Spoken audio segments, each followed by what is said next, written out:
bisa nggak kita ganti gitu.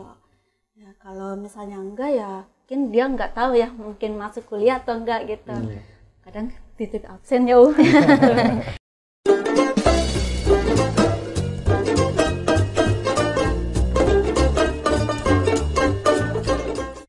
Hai there.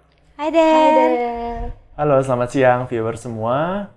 Ketemu lagi di acara Hai there, Hayandra Think, Educate, Research, dan Enlight. Sesuai dengan visi dari Hai there yang mengajak kita semua untuk belajar dari semua orang.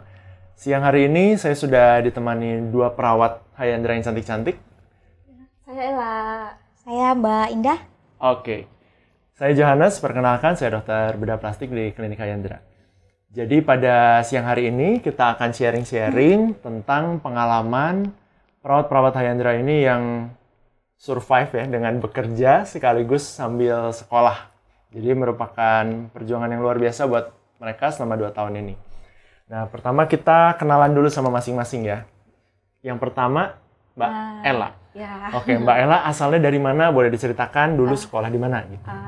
Ya saya asalnya dari Makassar ya, tepatnya di daerah Luwu gitu ya. Saya dulu sekolahnya di kota kecil ya dok ya. Nama kampus saya sebelumnya itu Akbar Kamandre Palopo. Kalau satu lagi dengan Indah. Indah ya. Saya berasal dari Padang dok. Ya. Dan juga rekan-rekan di sini juga biasanya manggil Uni. Oh, karena Padang, dipanggil Uni ya? Iya, betul. Kalau cowok udah. Oke, terus? Nah, saya berasal dulunya D3-nya itu di Akademi Keperawatan Kesehatan Daerah Militer 1 Bukit Barisan Padang. Ya, kota Padangnya. Jadi dari jauh-jauh nih ya, satu dari Sulawesi, satu dari Padang. Nah, gimana sih ceritanya dulu awalnya kok bisa bergabung di Hayandra? Dari ini dulu deh, Uni. Waktu itu join ke Hayandra ya dok ya. Memang ada beberapa perjalanan singkat sih sebenarnya. Itu perjalanannya. Perjalanan singkat. Nah, pertama itu kerja di salah satu rumah sakit swasta di daerah Tangerang. Nah, setelah beberapa lama kemudian, habis itu masuk ke kebetulan kakaknya Dokter Karina. Pernah kerja dengan beliau di sana. Nah, nggak lama setelah itu kebetulan saya direkrut dengan Dokter Ratna, ibunya Dokter Karina. Nah, sampai sekarang saya join di Hayandra. Gitu udah berapa tahun jadinya? Dari 2017 sampai 2020 itu udah 3 tahunan ya, kurang lebih ya. Kalau Mbak Ella gimana Mbak Ella? Kalau saya sendiri ya dok ya, waktu itu Hayandra lagi ada resign ya perawatnya. Perawat Hayandra waktu itu ada 2 ya, satunya udah keluar. Nah terus saya dipanggil nih gabung ke Hayandra, alhamdulillah keterima tuh waktu sekarang gitu. Lalu gabungnya di tahun 2014. Gabungnya itu tanggal cantik dok. Dari tanggal 14 bulan 4 2014. Jadi ingat ya sampai sekarang. Iya, jadi ingat banget. Itu ini momen banget. Lebih lama lagi ya, kalau itu berapa? 6 tahun berarti? Ya udah 6 tahun. Tahun ini udah 6 tahun. Nah, luar biasa nih ya. Ya. Nah, kemudian kedua perawat kita ini, walaupun sudah bekerja, ternyata masih melanjutkan sekolah lagi nih. Nah, ceritanya gimana tuh alasannya? Kok bisa sambil kerja kok pengen gitu sekolah lagi? Iya dok, waktu itu kalau dari saya sendiri pengennya kuliah ya gitu, sekolah gitu. Nah waktu itu ditawarin tuh sama Dokter Karin, kalian mau nggak nih kuliah? Setelah kita pikir-pikir, akhirnya udah kita terima aja kuliah. Akhirnya kita izin sama beliau, lanjut kuliah gitu, sambil kerja. Kalau Uni gimana? Kenapa pengen sekolah lagi nih? Salah satu memang ya cita-cita ya dok. Di balik itu kita memang harus selalu update ilmu pastinya dari D3 ke S1 karena kan kalau ilmu nggak ada batasnya. Setelah itu untuk meningkatkan kompetensi pasti. Jadi memang kalau untuk ilmu sih akan selalu ya dok kita capai terus dan alhamdulillah ya kita udah tamat loh dok ini. Luar biasa. Baru sih kemarin tanggal 22 September kita baru habis akhir ya. Sidang skripsi ya. Betul. Judulnya apa tuh judul? Apa tentang topiknya tentang apa skripsi? Karena kebetulan kita kerja di sini, saya ngambilnya faktor-faktor penyebab terjadi bibir sumbing pastinya dok. Jadi di Klinik Hayandra itu berafiliasi juga dengan Yayasan Hayandra yang membantu pasien-pasien sumbing. Nah, jadi di sini tentunya kami sering ketemu pasien-pasien sumbing, itu sebabnya Uni ngambil topiknya tentang sumbing ya. Betul. Nah, kalau Mbak Ella tentang apa? Kalau aku tentang pengaruh terapi PRP ya, yang lagi booming tuh. terhadap pasien DM. Oke, PRP itu platelet rich plasma. Jadi terapinya yang diambil darahnya itu ya? Iya, dari darah gitu. Kemudian diproses. Nah, Mbak Ella ini udah ahlinya lah di sini ya. Udah jago. Kerjaannya setiap hari masak PRP ya buat pasien-pasien kita. Nah, terus kalau boleh bocor-bocorin dikit sebenarnya kalau sekolah gitu biayanya dari mana sih? Kalau biayanya sih karena kita dari klinik ya, dibiaya dari klinik. Tentunya juga dari Dokter Karin sendiri. Oke, jadi biayanya dibantu dari klinik dari Dokter Karina ya? Dokter Karin, iya. Biasanya kan kalau dibiayain gitu ada ikatan kontrak-kontrak gitu. Nah, disuruh nggak tanda tangan? Enggak sih, Dok. Enggak, Dok. Enggak. Kita nih termasuk orang yang beruntung Paling ya. beruntung banget, Dok. Paling beruntung, Dok. Iya. Karena kerja sambil kuliah bekerja. itu sebenarnya sulit. Terus yang kedua, kita dibiayai terus tanpa kontrak kerja. Justru beliau, Dokter Karina dulu pernah bilang. Beliau bilang bahwa nanti kalau seandainya kalian memang ada pekerjaan yang lebih bagus lagi, ada yang lebih mantap lah misalnya atau di lebih atas dari Hayandra, silakan begitu. Jadi Dokter Karina nggak ada, intinya kita nggak ada keterikatan, nggak ada kontrak kerja. Jadi walaupun kita dikuliahkan bukan berarti kita harus terikat kerja di sini begitu. Dan aturan baru untuk perawat juga kalau nggak salah kerja di rumah sakit harus minimal S1 ya? Iya. Betul. Oke, jadi suatu saat kalau klinik Hayandra berubah jadi Hayandra Hospital, Iya, betul. haha itu. Nanti tetap bisa lanjut kerja di situ ya, tidak masuk sekolah lagi. Oke, nah mungkin boleh sharing cerita suka dukanya gimana sih kuliah sambil kerja? Duka dulu apa suka dulu nih? Suka dulu. Duka belakangan Kalau biasanya. dari aku sendiri sukanya ya itu ya, Dok ya. Salah satu keinginan saya sendiri terwujudkan itu ya. Lanjut kuliah gitu. Itu aja sih yang paling aku syukuri sampai sekarang.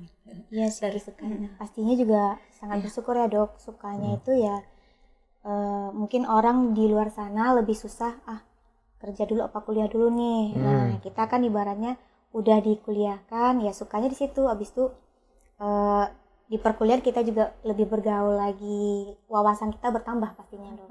Tentunya teman juga makin banyak Iya. ya. Jadi sambil sekolah bisa sambil cari uang juga ya? Nah, Iya. Enak juga ya. Biasanya kalau orang sekolah ya sekolah gitu, aja. nggak bisa cari uang gitu ya. Oke, terus kalau nggak salah Uni juga sama Mbak Ella juga sering ikut baksos ya? Iya. Jadi itu di sela-sela kuliah sambil kerja ada bakti sosialnya juga ya?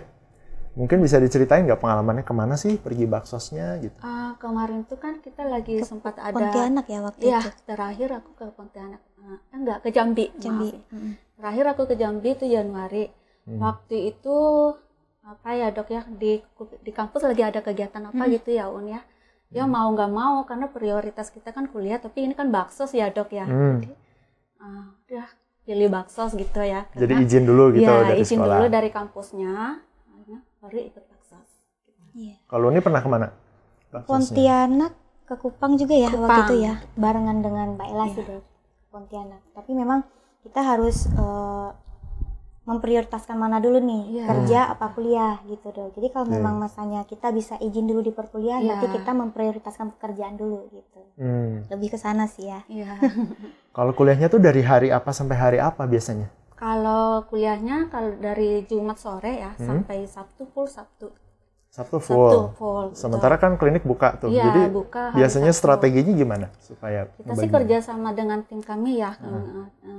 Ya kebetulan juga tim kami sangat support banget ya kuliah kita dan mengerti juga. Akhirnya kadang kalau hari Sabtu kan banyak pasien tuh ya, Dok ya. Karena kita berempat nih kuliah ya dari tim nurse sendiri. Akhirnya ya Dokter Karin merekrut perawat dari luar gitu. Perawat part-time, Dok. Perawat part-time untuk membantu pekerjaan di klinik. Kadang-kadang juga hari biasa sore-sore harus pergi, mesti bimbingan gitu ya. Iya, Jadi kerja sama teman betul. kerjanya mesti bagus tuh ya. Bagus tuh.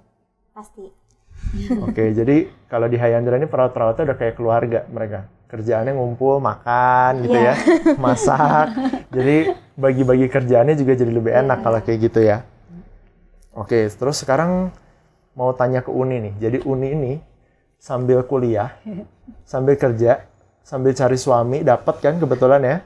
Terus nikah, hamil, COVID lagi. Nah, itu gimana tuh? Kayaknya Cerita tertimpa pengalamannya. tangga banget ya, Dok. Ya enggak lah, nikah masa Enggak ya? tertimpa tangga. Gimana tuh? Sebenarnya ya sulit-sulit dijalani ya dok ya.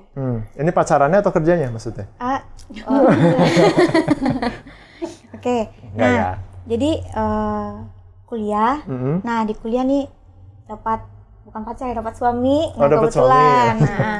Nah habis itu kuliah nih dok, habis itu nikah. Setelah nikah hamil nih, COVID lagi kan. Tuh udah gede. Udah gede. Ya terus. Nah sebenarnya sulit dok. Di uni sendiri pasti sulit dan itu nggak mudah. Jadi gimana sih kita harus bisa memanage waktu. Nah gimana kita harus bisa membagi waktu sebaik mungkin pastinya. Dimana di satu sisi kita harus di perkuliahan jadi mahasiswa. Nah di kerjanya kita jadi pekerja, di rumah jadi ibu rumah tangga. Nah begitu, jadi memang harus membagi waktu sih pada intinya dok. Oke, jadi membagi waktu, terus lagi sekolah, terus tiba-tiba ada COVID tuh pengaruh nggak? Sangat pengaruh banget dok. Gimana pengaruhnya? Waktu itu kan kita lagi PKL ya On ya, waktu itu pengaruh banget. PKL itu praktek kerja lapangan ya? Lapangan ya betul. Jadi langsung ke rumah sakit atau kemana biasanya? Langsung ke rumah sakit. Ke rumah sakit. Nah. Kita ke rumah sakit itu kan prakteknya sebulan ya On ya, sebulan full. Oke, kita berangkat pagi-pagi, sempat tuh apa ya dok ya, berita pandemi. Akhirnya kita ditarik dari kampus gitu. Nah, karena PSBB jadi kita agak vakum gitu dok dari kuliah gitu selama beberapa bulan, 2 bulan kalau nggak salah ya. Jadi kegiatan ketemu pasien langsungnya juga dibatasin ya, karena takut peserta didiknya kena COVID justru ya. Nah, tapi untungnya sambil kerja ya, jadi di sini juga kan ketemu pasien bisa sambil praktek. Enak sih dok, tapi yang bikin kita down ya kak, ini lebih ke kita kan lagi melakukan penelitian nih dok. Nah ini kan masa-masa COVID, bimbingan gitu segala macam. Jadi memang gimana sih terus kerja. Jadi kita memang rada blank juga sih kadang dok. Maksudnya, aduh bimbingan. Sementara kita nggak bisa ke kampusnya sendiri gitu kan daring. Jadi agak sedikit sulit sih di situ. Ya. Oke. Cuma berkahnya adalah ini kan kuliah sambil kerja. Kebetulan skripsinya topiknya itu yang sehari-hari ketemu di klinik ya? Iya betul, jadi lebih menggampangkan sih dok. Jadi lebih memudahkannya, dapat sampelnya lebih mudah ya? Mungkin daripada teman-teman yang mesti ngambil data ke rumah sakit, tiba-tiba ada COVID gitu lebih sulit ya ceritanya. Jadi luar biasa banget perjuangan dari perawat-perawat kita ini. Sambil kerja, kuliah, cari ilmu, bakti sosial juga dapat pahala. Iya betul. Nah kemudian semuanya udah dijalanin gitu kan. Terus kira-kira nih kalau ada teman-teman perawat di luar sana gitu yang sekarang lagi kerja, nanya mendingan sekolah mendingan jangan ya gitu. Jawabannya gimana kalau Mbak Ella? Tetap kuliah ya dok, harus ya lanjut ke sekolah gitu. Yang pastinya ya tetap semangat ya, jangan menyerah gitu. Semangat aja. Kalau ini gimana nih? Ya ada beberapa kiat-kiat sih ya kuliah sambil kerja dari uni, yaitu pertama mungkin terapkan skala prioritas. Jadi apakah kita mengedepankan pekerjaan terlebih dahulu atau kuliah. Nah jadi seperti kita nih dok, kita kan kelas karyawan. Nah kita kelas karyawan ini jadi otomatis kita harus kelas karyawan, jadi kan kita ngambil jadwal kuliahnya kayak Jumat Sabtu atau Sabtu Minggu. Nah gimana nih kalau kelas reguler? Kalau kelas reguler kan tiap hari. Jadi ya pekerjaanlah yang akan menyesuaikan jadwal kuliah. Contoh misalnya bagi rekan-rekan nanti atau adik-adik ya, nah seperti yang kerjanya part-time mungkin atau freelance ya dok ya. Terus yang kedua kiat-kiatnya mungkin ada komunikasi kita yang kuliah dengan pihak perusahaan atau kantor atau tempat kerja. Jadi kita kuliah nih, jadi nggak ada miskom. Terus yang ketiga, ini yang paling penting harusnya number 1 ya dok. Ini yang ketiga harus pintar manage waktu yang baik. Karena menjalankan 2 fungsi kerja dan kuliah itu nggak mudah. Tapi kembali ke niat lagi. Terus yang keempat, jangan bermasalah dengan nilai deh di kampus. Kenapa? Kalau seandainya sempat bermasalah nilai, kita ngurusnya susah dok. Bermasalah nilai itu gimana nih? Misalnya nih tugas, kita kebiasaan menunda itu dihilangkan deh, dibuang deh gitu. Jadi harusnya sebelum tugas itu ya kita menyicil sebelum deadline-nya gitu loh dok. Nah jadi jangan sampai berurusan dengan nilai gitu. Terus yang kelima, yang terakhir, Yang kelima, tetap jaga performa di tempat kerja sih pastinya. Tetap komunikasi gitu dok, misalnya saya kuliah nih mungkin ke teman dulu, mungkin saling pengertian gitu. Lebih ke situ sih kiat-kiatnya ya. Jadi kiatnya banyak tuh ya, ada 5 ya. Ada 5. Nanti akan ditambahin sama Mbak Ella jadi 10. Jadi kiat-kiatnya gitu, intinya mesti mempertahankan performa baik di tempat sekolah maupun di tempat kerja. Dan itu semua cuma bisa terjadi kalau hubungan dengan teman-teman kerja yang lain juga baik ya, berarti ya. Iya. Jadi harus saling mengcover, saling membantu gitu ya. Oke, terus kalau dari Mbak Ella sendiri nih, gitu ya. Kalau teman-teman ada yang bilang, kalau misalnya saya mau sekolah tapi sulit nih di tempat kerja karena terbatas waktunya atau gimana gitu. Tadi kan Uni udah share tuh pengalamannya. Kalau Mbak Ella sendiri bagi waktunya gimana?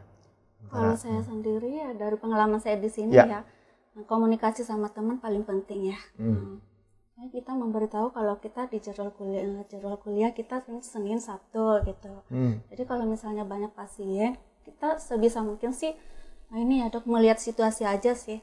Kalau misalnya di kampus nggak banyak kegiatan, kita bisa aja ke tempat kerja tuh melanjutkan pekerjaan tuh membantu menyelesaikan pekerjaan teman tadi gitu. Kalau misalnya kita lagi di tengah pekerjaan terus tiba-tiba dosen ada nih di kampus ya, mau nggak mau kita ke kampus. Nah tapi dengan sebelum ke kampus kita izin ke teman gitu, maaf nih kita mau ke kampus nih. Itu aja sih dok, kalau aku bagi waktunya sih seperti itu. Di teman-teman yang bareng sambil kuliah itu kan ada yang sambil kerja juga ya? Iya, maksudnya nggak cuma berdua kan? Iya. Biasanya rata-rata pernah nggak dengar cerita dari teman-teman gitu, curhatnya biasanya kesulitannya apa sih gitu? Kalau yang dialamin teman-teman lain gitu misalnya. Kalau dialami teman-teman lainnya dok, pasti di pekerjaannya mungkin. Mungkin di saat pekerjaan dan kuliahnya bentrok, nah mungkin di satu sisi di pekerjaannya ini mungkin sulit dapat izin dok. Nah kita alhamdulillah memang dokter Karina sendiri dan tim pastinya sangat support kalau kita kuliah. Kalau memang ada kebetulan untuk ke kampus, silahkan ke kampus gitu. Itulah yang tadi dibilang kita orang paling beruntung ya, paling beruntung di Hayandra pastinya. Oke, jadi gitu, ceritanya gitu ya, biasanya ke tempat kerjanya ya kadang-kadang terbatas. Jadi mungkin perlu dipertimbangkan juga gitu ya, kalau misalnya dari awal niatnya udah mau sekolah sambil kerja, jangan lupa disesuaikan juga berarti dengan tempat kerjanya, memungkinkan atau enggak gitu ya. Ada nggak teman yang kerja dari rumah sakit gitu? Maksudnya sekolah sambil kerja tapi kerjanya di rumah sakit? Ada banyak sih ada. Nah itu gimana tuh mereka? Mereka kalau mereka kan mungkin agak susah dikit kali ya, karena mereka kan shift-shiftan ya dok. Jadi kadang kalau misalnya dia pagi, jaganya pagi, terus kita ada kuliah pagi nih, ya mau nggak mau ya di antara mereka dia itu mau prioritaskan yang mana, kerja apa kuliah gitu. Tapi kalau memang dia prioritaskan kuliah, berarti ya dia sharing dong sama temannya, bisa nggak kita ganti gitu. Ya kalau misalnya enggak ya mungkin dia nggak tahu ya, mungkin masuk kuliah atau enggak gitu. Kadang titik absen ya. Ya kebongkar. Itu rahasia umum kalau rahasia umum. Jadi rata-rata yang kerja di rumah sakit lebih sulit ya waktunya ya dibanding yang klinik gitu. Terus kalau selama COVID ini kan pembelajarannya online tuh berarti. Sebenarnya ya tadi kan memang kesulitan gitu ya nih ya untuk menyerap informasi apa segala macam. Tapi kalau dari segi waktunya sendiri sebenarnya jadi lebih memungkinkan nggak kalau dengan online itu? Maksudnya sekolah sambil bekerja gitu? Lebih memungkinkan sih ya dok. Karena kalau misalnya kita daring, nah kita kan di tempat kerjaan. Nah jadi sambil kita mendengarkan dosen memberikan materi, nah kadang kita tinggal sebentar ya. Terus kita gitu nyambi kerja gitu. Lebih ini sih. Dibanding kita kampus kita lumayan jauh sih. Di mana sih kampusnya? Di Bekasi, Jatiwaringin. Di Jatiwaringin. Iya. Bekasi berarti perjalanan ke sana berapa jam tuh? Kalau lancar ya dok ya, kita mau sejam. Tapi kalau lagi macet tuh bisa berjam-jam ya. Lumayan jauh. Bekasi ya udah tahu sendiri ya. Planet lain kan, jadi kesananya jauh banget ya. Dan itu dijalani selama 2 tahun. 2 tahun. Ya? Oke. Jadi pendidikannya ini tuh sudah sampai ke Eskep ya, sarjana Eskep, keperawatan. ya. Setelah itu masih ada lanjutannya lagi atau gimana? Profesi ada dong. profesi. Oke, kalau profesi itu gimana tuh Mbak Ella? Profesi itu dia harus mengambil lagi kuliah ya selama 2 tahun gitu. Nah, sistem perkuliahannya itu dia nanti akan tetap praktek di rumah sakit ya selama beberapa bulan gitu. Setelah itu dia skripsi lagi ya Un ya. Seperti itu Dok. Oke, jadi masih ada lanjutan prakteknya lagi ya profesinya. masih ada lanjutan. Cuma sekarang mungkin masih terkendala COVID atau gimana? Iya, Pendidikan Masih profesinya? terkendala COVID Iya, ya. masih. Karena kan memang kalau untuk mengambil profesi ini Dok harus di rumah sakit. harus di praktek. rumah sakit. Oh, oke. Harus di rumah sakit. Jadi harus ya, judulnya Iya, wajib di harus. rumah sakit, Iya. nggak boleh di misalnya puskesmas atau di Enggak, mana enggak gitu. bisa nggak Dok. boleh. Nggak bisa. Harus di rumah sakit. Gitu, jadi teman-teman semua sharing cerita dari Ella dan Indah. Ya. Uni atau Indah ya, Uni Indah ya dipanggil dari sini ya. Jadi kurang lebih seperti itu ceritanya, suka dukanya selama sekolah juga, sambil bekerja juga. Kebetulan yang satu juga sambil membina rumah tangga gitu ya. Nah, mungkin ada pesan-pesan terakhir yang mau disampaikan? Mungkin untuk yang memotivasi ya Dok, Ya. memotivasi rekan-rekan dan atau adik-adik gitu ya. Antara kuliah dan kerja. Capek pasti. Pasti lelah pasti. Iya, tapi berbanggalah. Iya. Masa mudanya tidak terbuang dengan percuma. Wih, luar biasa. Kalau dari Mbak Ella, tadi katanya ada pesan-pesan untuk Dokter Karina. Apa ya pesannya? Aku ingat sih kata Dokter Karin pernah bilang jangan pernah menyerah sampai Allah bilang nggak bisa gitu. Oh, Nah, itu yang buat saya motivasinya sampai sekarang tuh ya Dok. Jangan mewek. berkaca-kaca nih Mbak Ella nih di sini. Ya kalau ngomong soal Dokter Karin tuh kayaknya udah nggak ada kata-kata lagi ya. Pokoknya bebas lah Dokter Karin. Kita ibarat kata gini Dok, kita udah nggak bisa mengungkapkan Iya, kata apa mengungkapkan lagi kata-kata untuk apa beliau. lagi. Karena beliaulah kita berkat beliau juga Iya. kita lanjut sekolah Dok. Jadi kita lebih, beliau kan orangnya sosialnya luar biasa ya. Jadi kita bisa belajar ya Mama Hayandra lah ya. Maksudnya jadi kita termotivasi banget lah sama beliau. Oke, Sangat luar biasa. jadi kalau di Hayandra karena udah seperti keluarga, Iya. jadi kalau cerita tentang mamanya, anaknya berkaca-kaca. Oke, jadi sampai di sini perjumpaan di acara Haidar kita kali ini ya. Nanti tentunya akan ada Haidar-Haidar berikutnya.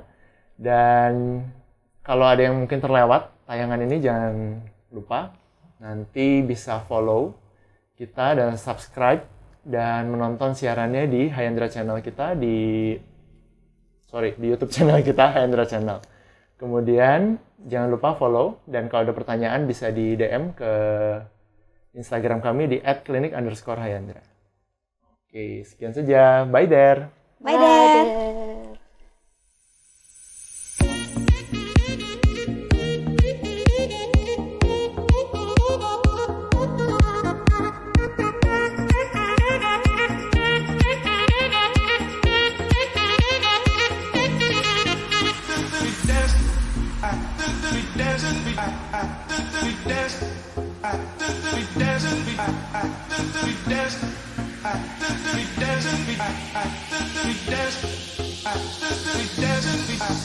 We dance.